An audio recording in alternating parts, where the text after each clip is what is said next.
Il était une fois, dans un royaume lointain où l'hiver semblait éternel, vivait une jeune princesse, incapable de ressentir ou de montrer ses émotions. Ses parents, le roi et la reine, étaient préoccupés, car sans amour, leur royaume restait figé dans le froid. Déterminée à sauver son royaume et à comprendre ses propres émotions, Élodie décida de partir en voyage. Sa première rencontre fut avec un chouette sage nommé Hugo.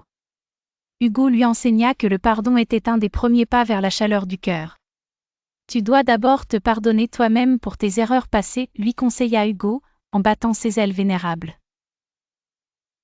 Poursuivant son chemin, elle croisa un renard espiègle et amical, nommé Félix.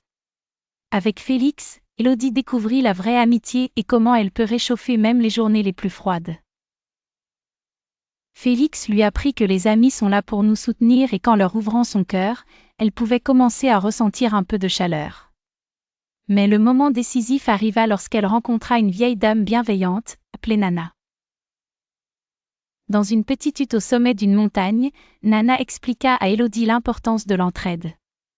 Lorsque nous aidons les autres, nous leur offrons une part de notre chaleur intérieure, dit-elle, en préparant une soupe chaude pour Élodie.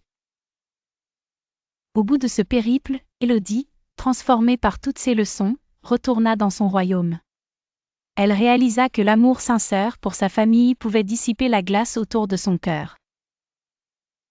Elle se précipita vers ses parents, les prenant dans ses bras pour la première fois, sentant enfin l'amour remplir son être.